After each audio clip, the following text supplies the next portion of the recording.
Gabriel தூதன் பற்றின சுவாரஸ்யமான தகவல்கள். வேதாகமத்தில் குறிப்பிடப்பட்டுள்ள 2 நல்ல தூதர்களுடைய பெயர்ல ஒன்று மிகாவேல், மற்றொன்று கேப்ரியல் பெயர் குறிப்பிடப்பட்டுள்ளது.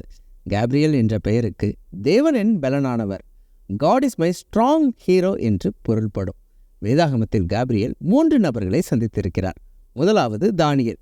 தானியேலுடைய தரிசனத்துக்கான விளக்கமும் ஜெபத்துக்கான பதிலும் கேப்ரியல் தூதன் தான் வந்து தருவதை பார்க்க முடிகிறது. இரண்டாவது சகரியா. சகரியாவை பார்த்து, உன் மனைவி ஒரு குமாரனை பெறுவாள், அவளுக்கு யோவான் என்று பெயரிடுவாயாக என்று சொல்வதை பார்க்க முடிகிறது. மூன்றாவது மரியாள்.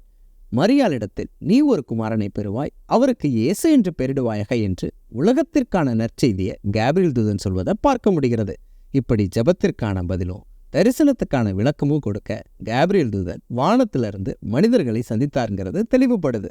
இப்படிப்பட்ட வேதாகம தகவல் தெரிந்து கொள்ள எங்களுடைய சேனலை சப்ஸ்கிரைப் பண்ணுங்க.